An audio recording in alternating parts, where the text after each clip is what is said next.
50,000 சேரா? இப்போ இதில் எவ்வளோ சேர் உடஞ்சிருக்கும்? எவ்வளோ சேர் உடஞ்சிருக்கும் தெரியல. இப்போ இதெல்லாம் உங்கள் சேர் தானே?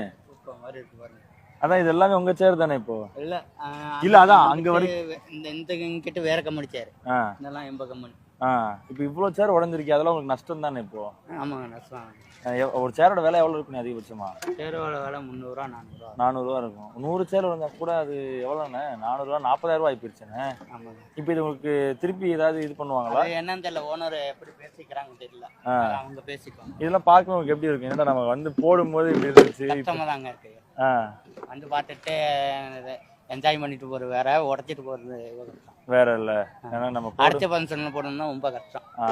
இப்போ 100-200 சேர் உங்க சேர் போயிருந்தாலுமே அது உங்களுக்கு திருப்பி கொண்டு போகும்போது கஷ்டமா.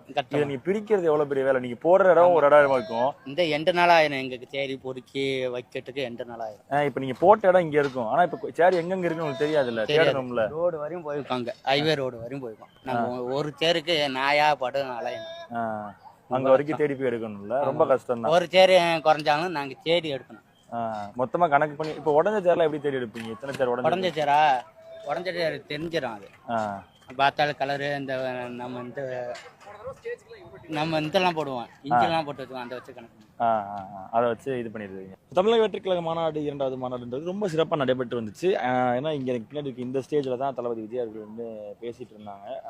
இங்கே இருக்க அவ்வளோ மக்களும் இந்த ஸ்டேஜுக்கு மேலே ஏறி நின்று, அதுக்கப்புறம் வந்துட்டு இந்த லைட்டு மேலே இது மேலே எல்லாத்துலேயும் ஏறி நின்று விஜய் அவர்களை பார்க்கறதுக்காக முயற்சி செய்யும் போது ஏற்பட்ட சேதாரம் தான் இந்த மாதிரி ஒரு சில விஷயங்கள். இது வந்து அவங்களுக்கு வலி தருமோ இல்லையோ தெரியல, ஆனால் அந்த உரிமையாளர்களுக்கு ஒரு சின்ன வலி இருக்கும். ஏன்னா ஆரம்பத்தில் மாநாட்டில் வந்துட்டு சேர் வந்து யாருமே கொடுக்க மாட்டாங்க அப்படின்ற ஒரு சில கேள்விகள் வந்துச்சு, ஒரு சில விமர்சனங்கள் வந்துச்சு. யாருமே சேர்கள் கொடுக்கல. கேரளாவிலேருந்து வரப்பட்டிருக்கு, அதுக்கப்புறம் வெளியே இருந்து சேர்கள் கொண்டு வரப்பட்டிருக்குன்னு விஜயவர்களை பார்ப்பதற்காக ஏற்பட்ட கூட்ட நெரிசலில் தான் இந்த மாதிரி ஒரு சில விஷயங்கள் வந்து நடந்துருச்சு. அதுதான் கொஞ்சம் கஷ்டமாக இருக்குது அங்கே இருந்த ஆட்களுக்கு. ஏன்னா இன்னும் அவங்களுக்கு தெரியுமா தெரியாதான்னு தெரியல. இதுக்கப்புறம் தான் சேர்லாம் எடுக்கிறதுக்காண்டி வருவாங்க. ஸோ அப்போ வரும்போது தான் தெரியும் அவங்களுக்கு எத்தனை சேர் உடஞ்சிருக்கு என்ன ஏதுன்னு. நம்ம வந்து ஒரு 2-3 பாக்ஸ் மட்டும்தான் பார்த்துட்டு இருக்கோம். ஸோ அங்கேயே வந்துட்டு சேர்ஸ் இருக்கும்போது இன்னும் அங்கே ஸ்டார்டிங் ஆரம்பித்து அங்கே எண்டிங் வரைக்குமே மக்கள் கூட்டம் இருந்தாங்க. அவ்வளோ சேர்ஸ் இருந்துச்சு. அதில் எவ்வளோ சேர் உடஞ்சிருக்கு, எவ்வளோ இருக்குது, என்ன ஏதுன்றது தெரியல. மேபி அவங்க கணக்கு பண்ணால் மட்டும்தான் தெரியும் எவ்வளோ சேர்ஸ் போயிருக்கு. இதில் எது நம்ம சேரு உடஞ்சதெல்லாம் கணக்கு பண்ணும்போது அவங்க சேர் எதுன்னு தெரியும். ஏன்னா ஒவ்வொரு சேருக்கு பின்னாடியுமே பேர்லாம் எழுதி வச்சுருக்காங்க. ஸோ அப்படி இருக்கும்போது இந்த மாநாடு முடிஞ்சு இந்த சேர்லாம் எடுக்கும்போது தான் அவங்க சேர் எவ்வளோ உடஞ்சிருக்கு, எவ்வளோ விஷயங்கள் போயிருக்கு, பேரிகேட்லாம் எப்படி ஆயிருக்கு. ஒரு சில இடத்துல பேரிகேட்லாம் நெளிச்சிருந்தாங்க நாங்கள் பார்த்துட்டு வரும்போது. ஸோ அதெல்லாம் பார்க்கும்போது ஓகே, கூட்டம் வருது, கூட்டம் வந்து இருக்காங்கன்னா அதுக்கேற்ற ஏற்பாடுகள் இங்கே அதிகமாகவே செய்யப்பட்டிருந்தாலும் அதையும் மீறி ஒரு சில விஷயங்கள் நடக்கும்போது தான் இந்த மாதிரியான அசம்பாவிதங்கள்லாம் நடக்குது. வேறு என்னென்ன ஆயிருக்கு அப்படிங்கிறத உள்ளே போய் பார்க்கலாம் வாங்க.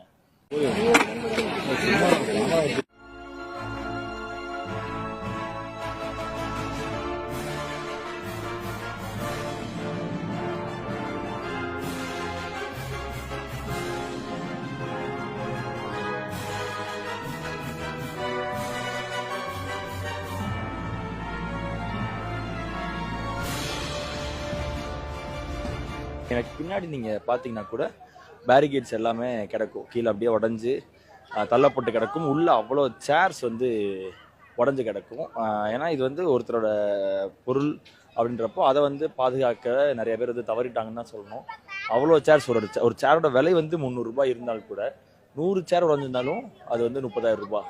ஸோ அவ்வளோ விலைகள், அவ்வளோ பொருட்கள் வந்து இங்கே வந்து சேதமாயிருக்கு. அவ்வளோ உயிர்கள் நிறைய பேர் வந்துட்டு ரொம்ப, அதாவது மூச்சு திணறல் ஏற்பட்டு தெரியாமல் உள்ளே வந்துட்டோம் வெளியே ஓடுங்கன்னு சொல்கிற அளவுக்கு நிறைய விஷயங்கள் நடந்துட்டு இருந்துச்சு.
என்னடா உங்க கொள்கைன்னு கேட்டேன். என்னடா உங்க கொள்கை, என்னடா உங்க கொள்கை அப்படின்னு கேட்டா, தளபதி தளபதி தளபதி தளபதி.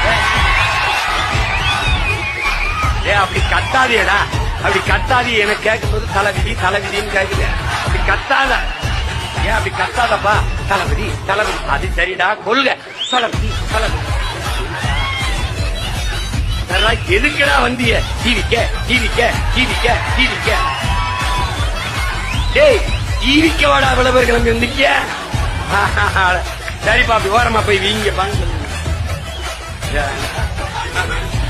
அணில் குஞ்சு அடிப்பா, அணில் குஞ்சு.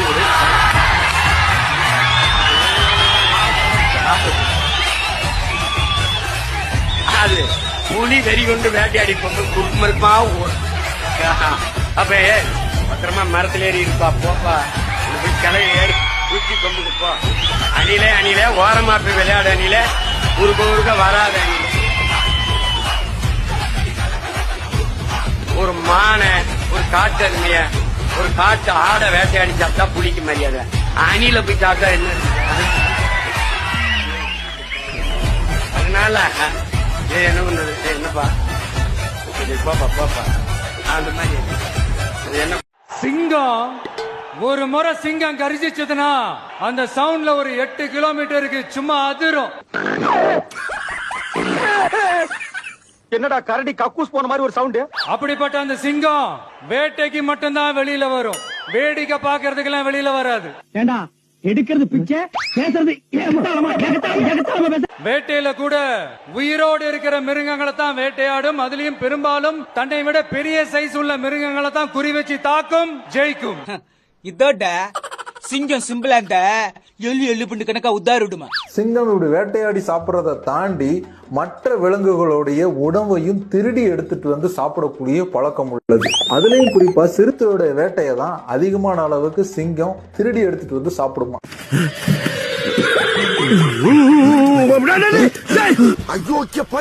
என்னடா இது திருமுறைக்குள்ள டிப்பன போற திருடி திங்கிறீங்க. எவ்வளவு பசியில் இருந்தாலும் உயிர் இல்லாததை, கெட்டு போனதை தொட்டு கூட பார்க்காது. டேய், வண்டி ரொம்ப ஸ்பீடா ஓடுதுடா, நிப்பாட்டு. He's using his cheek teeth to cut through the hide so he can get in more easily. நீ சொன்னதுல ஒன்னாவது கரெக்டா இருக்காயா? எப்போ எதிலையும் தன்னோட தனித்தன்மையை இழக்கவே இழக்காது. Yes, a lion is always a lion. போடா, ஏதாவது சாகு போக சொல்லிட்டே இருப்ப. சிங்கத்தை பத்தி பேசிட்டு நம்ம சிங்க குட்டிகளையும் சிங்க பெண்களையும் பத்தி நம்ம பேசாம இருக்க முடியுமா? அவனுக்கு அவன் குஞ்சு மணி பிடிச்சா ஒழுங்கா ஒண்ணு கடிக்க தெரியாதியா? பொடி பைய. பேபி, இங்க என்ன பண்றீங்க? நான் டிவி கேக்கு ஓட் போடலான்னு வந்தேன். ஆனா இவங்க நீ குட்டி குஞ்சா, நீ எல்லாம் ஓட் பண்ண முடியாதுடான்னு சொல்றாங்க. அவங்கள எப்படி நான் மறப்பேன்? அவங்க தான் என்னுடைய உயிராச்சு. என் நெஞ்சில் குடியிருக்கும், என் நெஞ்சில் குடியிருக்கும். ஏய், ரொம்ப கத்தாத, அண்ட கக்கனச்சு உன்னையால சுற்ற போறாங்க, அறிவு கட்டவனே. என்னுடைய அம்மாக்கள், அக்கா தங்கைகள், அண்ணன் தம்பிகள், நண்பர்கள் அனைவருக்கும் என்னோட உயிர் வணக்கம். உனக்கு எவனா எழுதி கொடுத்தீங்க வந்து பேசுற மாதிரி எனக்கு தெரியுது. இப்போ உனக்கு என்ன வேணும்? அனைவருக்கும் என்னோட உயிர் வணக்கம், என்னோட உயிர் வணக்கம், என்னோட உயிர் வணக்கம். வணக்கம் சார். வீரம் விளையும் மாமதுரை மண்ணை வணங்குகிறேன். மறுபடியும் போய் சொல்லாத. மண்ணில நெல்லு விளையும், புல்லு விளையும், கொள்ளு விளையும், கோதுமை விளையும், வெங்காயம் விளையும், வெள்ளை பூண்டு விளையும். வீரம் எப்படா விளையும்? நான் இந்த மண்ணுல கால் எடுத்து வச்ச உடனே ஒரே ஒருத்தரை பத்தி தான் மனசுக்குள்ள ஓடிக்கிட்டே இருந்தது. அவர் யாருன்னு உங்களுக்கும் தெரிஞ்சிருக்கும். சாரி, எனக்கு தெரியாது. என்னுடைய அண்ணன் புரட்சி கலைஞர் கேப்டன் விஜயகாந்த். எனக்கு நல்லா வரும் வேண்டாம். நம்ம தமிழக வெற்றி கழகம் கையில் எடுத்திருக்கிற அரசியலும் அப்படித்தான். உண்மையான அரசியல், உணர்வு பூர்வமான அரசியல், நல்ல அரசியல், நல்லவங்களுக்கான அரசியல், நாட்டு மக்களுக்கான அரசியல், நல்லது மட்டுமே செய்யற அரசியல். கேப்பே விடாம பேசுற பார்த்தா ஒரே டயலாக தான் ஊருக்குள்ள சொல்லி தெரியற போல இருக்கு. விக்கிரவாண்டி விசாலையில நம்மளுடைய ஃபர்ஸ்ட் மாநாடு நடத்தணும், வெற்றி கொள்கை திருவிழா. அதுக்கப்புறமே நீங்க பாத்திருப்பீங்க, தமிழக அரசியல் அந்த தட்ப வெப்பத்தையே மாத்தினுச்சு. கிரிகால சோனா அவன் கிறுக்கு பிடிச்சி கியூல நின்னுட்டு இருக்கான். ஏப்பா, அப்படியெல்லாம் ஒண்ணு இல்லையே. நமக்கு எதிராக எத்தனை குரல்கள், ஆனா உங்களுக்கு தான் நம்மளை பத்தி நல்லா தெரியுமே. எந்த குரலையும் காதலையே போட்டுக்காம சின்னதா ஒரு சிரிப்போடவே கடந்து வந்திருக்கிறோம். இத கர்மத்தையெல்லாம் கொண்டீரா? ஏக வசனம் பேசுறா, கேட்டு பேசாம இருக்கீங்க. நான் கேட்காத மாதிரி இருக்கல, அதே மாதிரி நீயும் கேட்டு கேட்காத மாதிரி இருக்க. நீ இருப்பியா மனுஷனா? நீ மானகட்ட பயல. இப்ப புதுசா ஒண்ணு சொல்ல ஆரம்பிச்சிருக்காங்க. அது என்னடானா, இவர் நேரா ஷூட்டிங்ல இருந்து வருவாராம், வந்து ஆட்சியை பிடிப்பாராம். அது எப்படி இவராலே முடியும்? அவராலேயே முடியல, இவராலேயே முடியல. அவருக்கு அத்தனை வருஷம் ஆச்சு. என்னப்பா இவன் வெளியே கடிச்ச மாதிரி பேசுறான்? டேய், outside how many people waiting? இவன் ஆஃப் பண்ணுப்பா. அண்ணே, இன்னொரு பக்கம் கூட்டம்லாம் ஓகே தான், அது எப்படி ஓட்டா மாறும் அப்படின்றது இன்னொரு பக்கம். என்ன பதில் சொல்லுவ? ஆமான்னு உண்மையை ஒத்துக்க முடியுமா? செருப்பால் அடிப்பாங்க. ஏன்னா நம்மளுடைய இந்த கூட்டம் வெறும் ஓட்டா மட்டும் இல்லைங்க, வரப்போற தேர்தலில் மக்கள் விரோத ஆட்சியாளர்களுக்கு நாம வைக்க போற வேட்டா.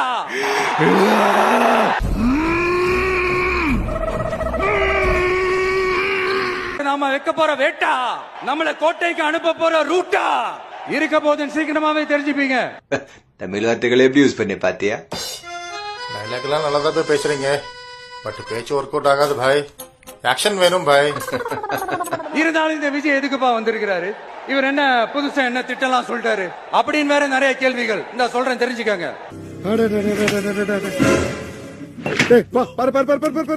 பெண் குழந்தைகள், பெண்கள் மற்றும் வயசானவங்களோட பாதுகாப்புல தான் நம்ம பிரையாரிட்டியே. விஜயும் விஜய் அப்பாவுமே அந்த காலத்துல அவங்க 2 பேரும் பொம்பளை பொறுத்து, 2 அப்பனும் மகனுமே ஒரே பொண்ணு கிட்ட போய் இது செய்வாங்க. இது வந்து அவங்களுக்கு தெரிஞ்ச ஒருத்தங்க, ரொம்ப சென்சார் போர்டுல ஒரு பெரிய மெம்பரா இருந்தவங்க. அவங்களே என்கிட்ட எவ்வளவு தடவை சொல்லிருக்காங்க, 2 பேரும் பொம்பளை பொறுக்கிக்கிட்டா 2மே ஒரே பொண்ணு கிட்ட போய் படுக்கும் சொல்லி அசிங்கம். இதெல்லாம் அசிங்கம் நம்மளுக்கு பேசுறதுக்கு. அடுத்து இளைஞர்கள்,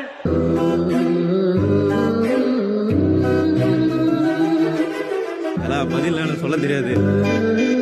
உழைப்பாளர்கள், தூய்மை பணியாளர்களை அங்க போய் பார்த்திருந்தா பெரிய கிரௌட் ஆயிருக்கும், அந்த ப்ராடஸ்ட் வந்து பெரிய அளவுல போயிருக்கும். ஆனா நம்மளை சந்திக்க வச்சு நமக்கு ஒரு விளம்பரத்தை கேமரா செட்டப்லாம் வச்சு லைட்லாம் வச்சு நம்ம பண்ணமோ.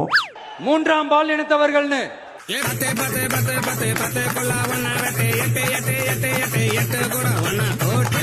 அவங்க எல்லாருக்குமான ஒரு கவர்மெண்ட் அமைக்கிறது தான் நம்ம இலக்கே. என்னடா சொல்ற? என்னால நம்ப முடியலையே. நான் ஏற்கனவே சொன்னதை தான் நான் திரும்பவும் சொல்றேன். நம்மளுடைய இந்த தமிழக வெற்றி கழகம் ஏதோ அரசியல் ஆதாயத்துக்காக தொடங்கப்பட்ட கட்சி எல்லாம் கிடையாதுங்க.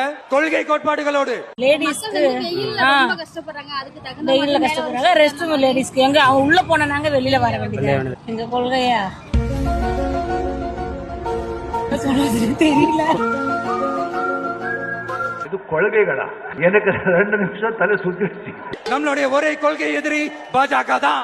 நம்மளுடைய ஒரே அரசியல் எதிரி திமுக தான். ஒன்னும் பயப்படாதீங்க, கிரெஞ்சி வரவும் முடியாது. ஏதோ அண்டர் கிரவுண்ட் ஆதாயத்துக்காக டீல் போட்டுக்கிட்டு, டீல் பேசிக்கிட்டு, இந்த அலையன்ஸ் வச்சுக்கிட்டு இந்த ஊரை ஏமாத்துற கட்சி எல்லாம் நம்ம டிவிக்கே கிடையாதுங்க. எல்லாம் பார்த்தாச்சு சார், எல்லாம் பார்த்தாச்சு. என்ன பார்த்தாச்சு?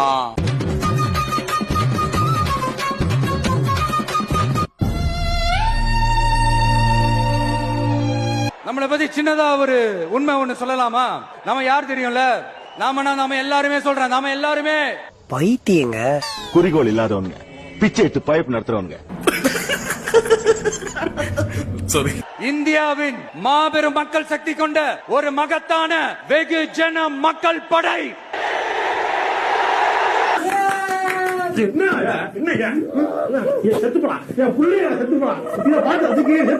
சரி, இப்ப நம்ம வேற ஒரு ஏரியாவுக்கு ஒண்ணு வருவோம். எதிர்காலம் வரும், என் கடமை வரும், இந்த கூட்டத்தின் ஆட்டத்தை ஒழிப்பேன். நாய் சங்கடப்படுதல, நீ கொடுத்தா சங்கடப்படுவேன், அதுக்காக நான் பாடாம இருக்க முடியுமா? ஒரு தவறு செய்தால், அது தெரிந்து செய்தால், அவர் கபட நாடக மு.க. ஸ்டாலின் அங்கிளாகவே இருந்தாலும், அங்கிள் நாங்க கேட்கிற கேள்விகளுக்கு மட்டும் கொஞ்சம் பதில் சொல்லுங்க அங்கிள். நான் ஒரு +2 ஸ்டூடெண்ட், பக்கத்து ஸ்கூல் தான் படிச்சிட்டு இருக்கேன். உன் தலையில் இருக்கிறது பித்த நிறையா. ஏண்டா நாய, 30 வருஷமா முளைச்ச மொத்த நரடாது. எல்லாரும் கட்சி ஆரம்பிச்சதுக்கு அப்புறம் தான் ஒவ்வொரு வீட்டுக்குள்ளேயும் போறதுக்கு ட்ரை பண்ணுவாங்க. ஆனா நாங்க அப்படி இல்ல. ஒவ்வொரு வீட்டுக்குள்ளேயும் போனதுக்கு அப்புறம் தான் கட்சியாவே ஆரம்பிச்சிருக்கிறோம். ஐயோ, நீங்க ரொம்ப டேஞ்சர் போல்த. நீங்க எல்லாரும் என்னுடைய ரத்த உறவு, கூட பிறந்த பொறுப்பு. இந்த உடம்புல ஓடுற ரத்தம் பூரா நீங்க ஊத்துன ரசமும் போறந்தாயா. இந்த உடம்புக்குள்ள பின்னி பிணைஞ்சு ஓடிக்கிட்டு இருக்க நரம்பு பூரா நீங்க போட்ட நூடல்ஸியா. என் மேல உயிரையே வச்சிருக்கிறீங்க, என்ன உங்க வீட்டுல ஒருத்தனாவே ஆக்கிட்டீங்க. நீங்க எனக்கு கடவுள் கொடுத்த வரம். நடிப்பு முக்காவாசி நடிப்பு. எல்லா வெவ்வரமான ஆள் நண்பர்களே, வெவ்வரம் புத்திர கூண்டவன் கூட சேதப்படுத்திட்டாங்கல்ல, அதனாலதான் மிருகத்தன்மையா பிறந்தவங்க, மனுஷத்தன்மை கிடையாது. உட்காந்து எந்திரிச்சு போனா என்ன பண்ணுது சொல்லுங்க? அந்த போட்டிருக்காங்கல்ல, உட்காந்து மரியாதை எந்திரிச்சு போனோம்னா அது ஒரு நல்லா இருக்கும்ல. இன்னைக்கு ஒரு லோடு இருக்கும்போதுக்கு உடைச்ச சேர் பாக்குறேன், ஒரு லோடு சேர் இருக்கும் இருக்கு. எங்களாலேயே ஒண்ணுமே அவரை பாக்குறதுக்கு தான் அப்படி துள்ளி ஏறி மேல சேரெல்லாம் போட்டு அடிக்க வச்சு அது மேல ஏறி நின்று அப்படித்தான் பண்ணிருக்காங்க. அப்படிதான் பண்ணிருப்பாங்க. காமிச்சுக்க அங்க தெரிஞ்சிருக்க முடியாது. அப்படி மேடையில வராங்க பாக்குற எல்லாரும் பார்க்க முடியாதுல்ல, அதனால எந்திரிச்சு அதெல்லாம் பண்ணிருப்பாங்க. வேணும் உடைக்கணும்னு உடைச்சிருக்க மாட்டாங்க. அப்படியே உட்கார ஒருத்தர் இழுக்கிறேன், இப்ப நான் உட்கார நீங்க இழுக்கிறீங்க, சடக்கு முடிஞ்சு போயிடும். இதுதான் இதெல்லாம் சேருகள்லாம் ஒரிஜினல் இது கிடையாது, பிளாஸ்டிக் தான். பரந்தூர் ஏர்போர்ட் விஷயமா அங்க வேணான்னு சொன்னாரு முதல் ஸ்டார்டிங்கு. மீதி எல்லா இடத்துக்கும் அவர் போராடி தான் இருக்கு. சொல்லுங்க வேற எங்க போராடினாரு சொல்லுங்க. என்னங்க நிறைய விஷயத்துல அவர் போராடுறாரு. சொல்லுங்கண்ணே ஒரு 3 சொல்லுங்கண்ணே. அது ஒண்ணு போராடுறாரா. அதுக்கப்புறம் வந்து வேற எங்க சொல்றது, ஏன்னா எந்த மக்களுக்கு நல்ல விஷயம்னா நல்லது டக்குன்னு போய் பண்றதுக்கு விஜய் மூலமா பண்ணுவோம். சொல்லுங்கண்ணா 3 சொல்லுங்கண்ணா. 1 சொல்லிருக்கேன், இன்னும் 2 சொல்லுங்கண்ணா. விஜய் எதுக்கு போய் போராடி இருக்காரு. எனக்கு டக்குன்னு வரல, அதனால தான் சொல்ல முடியல. என்னால பொறுமையோட சொல்லுங்க. விவசாயத்துக்காக போராடுறாங்க, மீனவருக்காக போராடுறாங்க. விவசாயத்துக்காக போராடுறாங்களா? பரந்தூர்ல போய் பேசினாங்க, போராடுறாரு. அது விவசாயம் தானே, இது விவசாயம் தானே. பரந்தூர்ல விவசாயிகள் போராடினாங்க. 910வது நாள் போய் அங்க நின்னாரு. 900 நாள் மக்கள் போராடிட்டு 900 நாள் போராடினாங்க. அதுக்கப்புறம் 10வது நாளா போய் நிக்கிறார். 910வது நாளா இப்ப விவசாயிகள் விவசாயிகளுக்காக போராடினார். ஓகே, அதே விவசாயிகள் செய்யார் என்ற இடத்துல மேல்மா கூட்டுசாலைன்ற ஒரு கிராமத்தை சுத்தி ஒரு 5-6 கிராமங்கள் தொடர்ச்சியா போராடிட்டு இருக்காங்க. அவங்களும் வருடக்கணக்கா விவசாயிகள் தான் போராடுறாங்க. சிப்காட் கட்ட போறேன்னு விவசாய நிலங்கள் எடுக்கிறாங்க. அதுக்கு எதிராக மக்கள் தொடர்ந்து போராடிட்டு இருக்காங்க. அந்த விவசாயிகளுக்காக இது வரைக்கும் ஒரு குரலும் கொடுக்கல, போய் களத்திலயும் நிக்கல. அவர் வந்திருக்காரு, இனிமே தான் குரல் கொடுப்பாரு. ஒரு ஸ்டெப்பா தான் எல்லாத்துக்கும் போய் நின்னாரு, விவசாயத்துக்காக பேசினாரு. கண்டிப்பா பேசுவாருங்க, கண்டிப்பா பேசுவாரு. நீங்க சொன்னது என்ன, பேசினாருன்னு சொன்னீங்கல்ல. அங்க வந்து முதல்ல ஒரு இன்ட் கொடுத்திருக்கிறாரு, ஓகேவா. அந்த இன்ட்டுக்கு முதல்ல ஒரு முற்றுப்புள்ளி கிடைக்கும். அந்த மக்களுக்கு நல்லது நடக்கும். அந்த மக்களுக்கு நடக்குங்க. ஏங்க ஒரு அஜித் குமார் லாக்அப் மரணம் நடந்து உடனே போய் பார்க்கல. கவின் குமாருக்கு எந்த கேள்வியும் எந்த அறிக்கையும் இல்ல, எந்த எதிர்ப்பும் தெரியும். வரும், எப்போ வரும். கவின் குமார் இறந்தே ஒரு 2 வாரம் 3 வாரம் ஆயிட்டு இருக்குமா? நீங்க அறிக்கை உள்ளன்னு எப்படி சொல்றீங்க? இல்ல உள்ள விட்டா காட்டுங்க. இல்ல என் போன கைபேசியில பாக்குறீங்களா? எல்லாருக்கும் தளபதி எல்லாமே கரெக்டா ஆக்ஷன் எடுப்பாருங்க. கவின் குமாருக்கு ஒரு குரல் கொடு, கண்டிப்பா எடுப்பாருங்க. நம்ம எடுக்க சொல்றோம். இப்போ ஒரு பிரச்சனை, உங்களுக்கு ஒரு பிரச்சனை, உங்களுக்கு வந்து ஏதோ ஒரு பிரச்சனை நடக்குதுன்னு வைங்க, ஒரு விபத்தோ இல்ல ஏதோ ஒண்ணு நடக்காது. சொல்றேன், உதாரணத்துக்கு சொல்றேன். உங்களுக்கு ஒரு பிரச்சனை, உயிர் போற பிரச்சனை இல்ல உயிர் போன பிரச்சனை, அப்ப அந்த பிரச்சனை நடந்த உடனே கேட்கறது உங்களுக்கு விருப்பமா? அவர் வந்து அரசியலுக்கு வர்றதுக்கு முன்னாடியே நிறைய நல்லது செஞ்சுக்கிறாருங்க. அதை நான் ஒன்னொன்னா இன்டா சொல்லலாம். அரசியல் வந்ததுக்கு அப்புறம் என்ன களத்துல நிக்கிறாருன்றதுதான் கேள்வி. வந்ததுக்கு அப்புறம் மக்களுக்கு இனிமே அவர் முதல்ல ஒரு ஃபீல்டுல இருந்து ஒரு ஃபீல்டுக்கு வந்துக்கிறாரு. இனிமேல் அவர் நல்லது பண்ணுவார். இல்ல இனிமேல் பண்ணுவார் நீங்க சொன்னா ஓகே. ஆனா நீங்க என்ன சொன்னீங்கன்னா எல்லாத்துக்கும் போய் நிக்கிறாருன்னு, எல்லாத்துக்கும் நிக்கிறாருங்க, எல்லாத்துக்கும் நல்லது செய்யறாங்க. நிக்கலையே, கவின் குமாருக்கு போய் நிக்கல. அஜித் குமாருக்கு நின்னவரு நின்றாருல்ல, அப்ப கவின் குமாருக்கு ஏன் நிக்கல? நிப்பாருங்க, நிப்பாரு, கண்டிப்பா நிப்பாரு. கவின் குமார் இறந்து இவ்வளவு நாள் ஆயிருச்சு, கண்டிப்பா நிப்பாரு, நிப்பாரு, கண்டிப்பா இன்ட்டு கொடுப்பாரு. கொடுக்காமலாம் இருக்க மாட்டாரு, ஓகேவா. அதெல்லாம் இப்படியும் நடக்கும் என்று எவருக்கு இங்கே தெரியும்? அந்த இறைவன்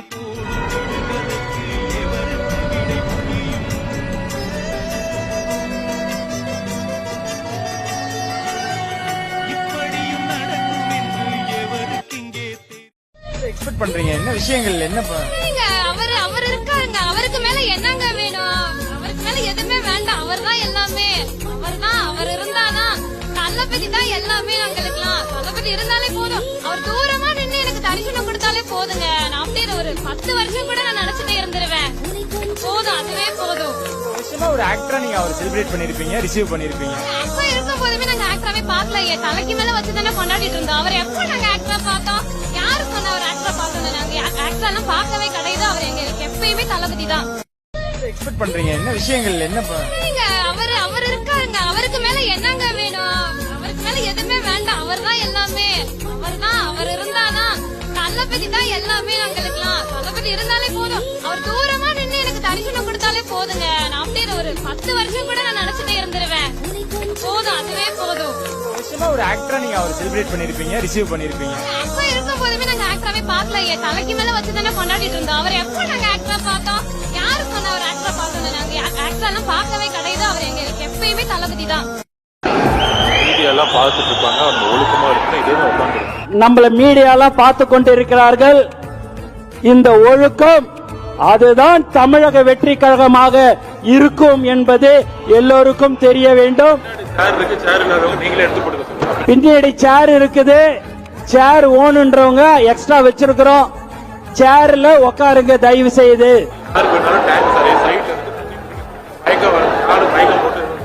தண்ணி தேவைன்னா சைடுல டேங்க் இருக்குது.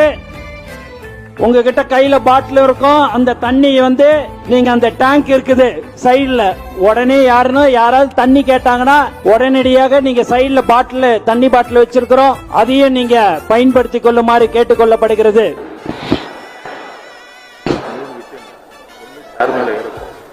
தலைவர் பார்த்து முன்னாடி வரக்கூடாது. இதே மாதிரி ஒழுக்கமா தலைவர் நீங்க ஒழுக்கமா இருக்கீங்களா? ஒழுக்கத்தோட அப்படியே உட்காருங்க. எல்லாருக்கும் தெரியும் இந்த ஸ்கிரீன் தெரியும். தயவு செஞ்சு யாரும் முன்னாடி நினைச்சு வரக்கூடாது. ஒண்ணு இல்ல நீங்க பாட்டுன்னு உட்காருங்க. தலைவர் நேரடியா ஸ்டேஜ்ல தான் வருவாரு. யாரும் சேர தூக்கின்னு வர்றது போறதுன்னு இருக்காதீங்க. தலைவர் இந்த தடவை உங்களுடைய ஒழுக்கம் என்ன என்பது தலைவருக்கு தெரியும். இது நீங்க கடைசி வரைக்கும் கடைபிடிக்கணும்ன்றத நான் கேட்டுக்கொள்கிறேன். இதே மாதிரி ஒரு 3 மணி நேரம் உட்காருவீங்களா? தலைவர் வந்தோடனே எதுவும் மாற மாட்டீங்களா? இப்படியே இருக்கணும். நீங்க யாருமே இருக்கக்கூடாது. எல்லாரும் இந்த பக்கம் வேணா வர இல்ல அவங்க கூப்பிடுறோம்.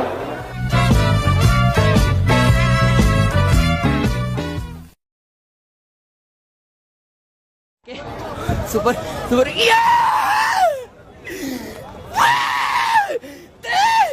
தளபதி தளபதி தளபதி.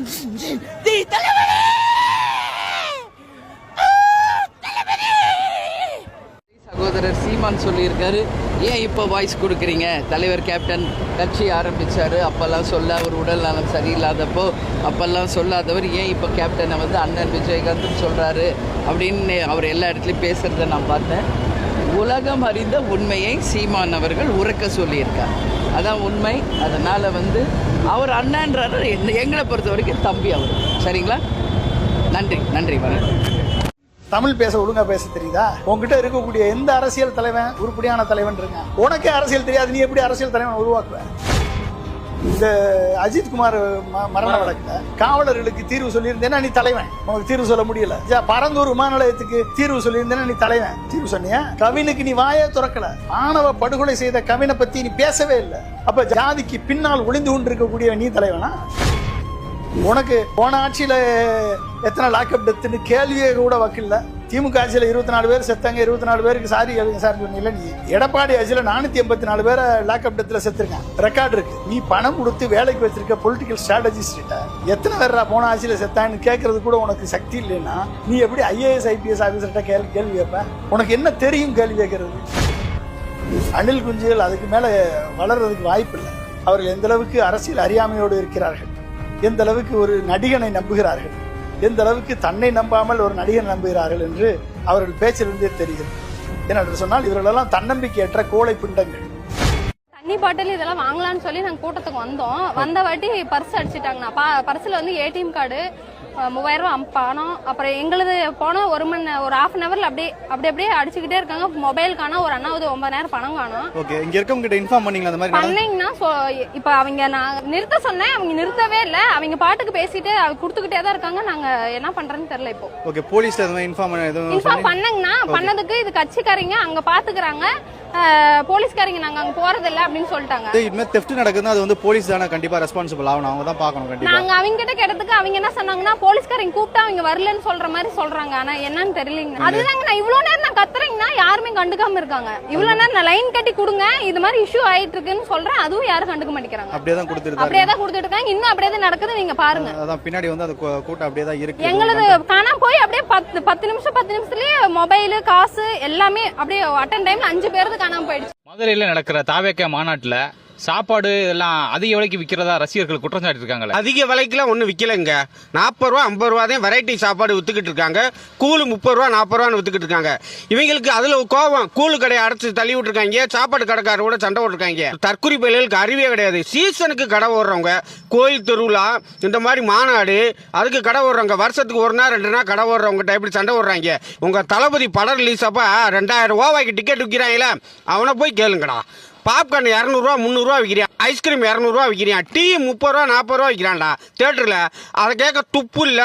அப்புறம் நீ ஏழைய 50 ரூபாய்க்கு சாப்பாடு விற்கிற குற்றம் கண்டுபிடிச்சு சண்டை விட்டுக்கிட்டு இருக்காங்க தற்கூரிய தமிழை போற்றி. வரப்போற தேர்தலில் மக்கள் விரோத ஆட்சியாளர்களுக்கு நாம வைக்க போற வேட்டா, நம்மள கோட்டைக்கு அனுப்ப போற ரூட்டா, திண்டுக்கல் ரீட்டா கரெக்டா இல்லனா பரோட்டா வரட்டா. நான் தலைவர் பட்டதா நிறைய பாத்துக்கிறேன், ரைமிங்கா பேசுவேன் நானும். என்னடா இவர் வாயால இப்படி சொல்றாருன்னு யாரும் தவறா நினைச்சுக்க வேணாம். ஏன்னா இது ஒரு விதத்துல ஒரு ஃபேக்டும் கூட, அதனால தான் நான் சொல்லணும்னு ஆசைப்படுறேன். நம்ம யார் தெரியும்ல, நம்ம எல்லாருமே சொல்றேன், நம்ம யார் தெரியும்ல. தவிட்டு தற்கூரி அணில் குஞ்சு. ஏப்பா மேல ஏறி வர, போப்பா கீழே போப்பா, ஏப்பா அப்படி பண்ற, போப்பா. எதிர்காலம் வரும், என் கடமை வரும், இந்த கூட்டத்தின் ஆட்டத்தை ஒழிப்பேன். தலைவர் இந்த கட்சிக்கும் அடி போடுறாரு. செய்வீர்களா திரு நரேந்திரபாய் தாமோதர் மோடிஜி அவர்களே? பாயா அது பாய் இல்லது தளபதி, நரேந்திர தாமோதராஸ். அதுக்கு நானே பரவாயில்ல, மானை வளர்க்கணும். எம்ஜிஆர்னா யார் தெரியும்ல, அவர் மாஸ்னா என்னன்னு தெரியும்ல. அவர் உயிரோடு இருக்கிற வரைக்கும் அந்த சிஎம் சீட்டை பத்தி ஒருத்தராலையும் நினைச்சு கூட பார்க்க முடியல, கனவு கூட காண முடியல. எப்படியாவது அந்த சிஎம் சீட்டை என்கிட்ட கொடுத்துருங்க, என் நண்பர் எம்ஜிஆர் திரும்ப வந்ததுக்கு அப்புறம் நான் திருப்பி கொடுத்துறேன்னு தன்னோட எதிரியை கூட மக்கள் கிட்ட கெஞ்ச வச்சவர் எம்ஜிஆர். எப்படி கெஞ்ச வச்சு? ஐயோ, இவர் வரலாறு தெரியாத குட்டி குஞ்சான்ஸா இருக்கிறாங்க. எம்ஜிஆர் காலத்துல சிஎம் பதவிக்கு யாருமே அடிச்சுக்கலையா? ஏன் ஒரு கூட்டம் அந்த ரைடு வரும்போது 2 பேர் பந்து சுத்தின்னு போய் யூனிவர்சிட்டி காலேஜ் திறந்தாங்களே, சென்னையில கூட பெருசா இருக்குது, சரியா போடுது. அது இல்லாம அவர் போனதுக்கு அப்புறமா கட்சி எனக்கு சொத்து உனக்குன்னு 2 பேர் பிச்சுக்கிட்டாங்களே, அதெல்லாம் தெரியாது. எனக்கு தெரியுது இவரு தேர்ல இருக்குது. அதேதான் Stalin uncle. What uncle is very wrong uncle. அவருக்கு என்ன வயசு ஆகுது? 50. அவரே அங்கிள் தானே தலைவரே. சும்மா இப்படி பேசாதமா, அவரும் யூத், நானும் ஸ்டூடெண்ட் யூத். ஒவ்வொரு வீட்டுக்குள்ளேயும் போனதுக்கு அப்புறம் தான் கட்சியாவே ஆரம்பிச்சிருக்கிறோம். அதுல 25,000 ஓட்டு போட்டு ஃபேக்கா.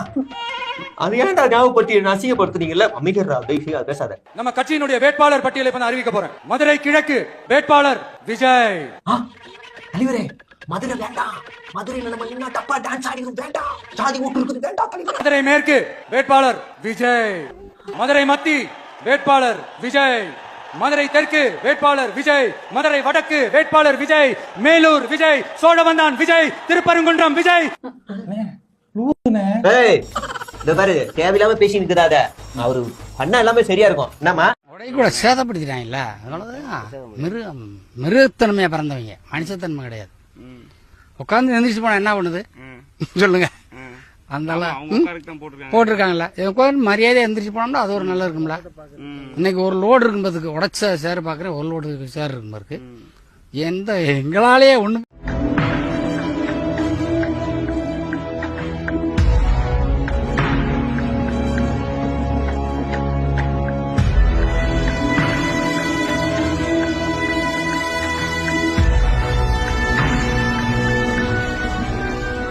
நம்முடைய தலைவர் செல்லுகின்ற இடமெல்லாம் மிகப்பெரிய எழுச்சி. எங்கெல்லாம் போறாரு சொல்றேன், நான் சொல்றேன். நடந்த ஆணவ படுகொலை குறித்து விஜய் அவர்களை எங்கேயுமே பதிவு செய்யல, இரங்கல் தெரிவிக்கல, கண்டனம் தெரிவிக்கல. எதற்காக? கண்டிப்பா பதிவு தெரிவிச்சிருக்காங்க. சஸ்பென்ஸ். என் பேர் NK பாலாஜி. நான் என்னோட ஃபேன்ஸ் அல்லு அர்ஜுன், ராம் சரண் என்னோட ஃபேன்ஸ். நான் இப்ப புதுசா இதுல தொடங்கி இருக்கனால இப்ப தாவேக்கால நான் நம்பர் ஆஃப் தி லீடர் மாதிரி ஆகிறதுக்கு முடிவு எடுத்துக்கொண்டு இருக்கிறேன். தமிழ்நாடு அரசு தலைமை செயலகம், Ripon building, high court judge, lawyer of the advocate அனுபவம் பட்டு விட்டேன். இது கொடுத்துருக்காங்க. ஆமா மேடம், இது தெரியல மேடம், புதுசா ஒரு இன்ஸ்ட்ரக்ஷன் கொடுத்துருக்காங்க. ஆமா மேடம் அது தெரியல மேடம். இது எல்லாருக்கும் பொதுவா கொடுத்துருக்காங்க, அதனால நான் என் கையில வாங்கியிருக்கேன். பொதுவா கொடுத்துருக்காங்க இன்ஸ்ட்ரக்ஷன். என்னோட சொந்த ஊர் வந்து ஹைதராபாத், ஏபி, ஆந்திர பிரதேஷ். இவங்க இதுல இருக்க மேடம், நம்பர் ஆஃப் தி லீடர்ல இருக்கிறேன், உங்க குரூப்ல இருக்கிறேன். இதுக்கு நான்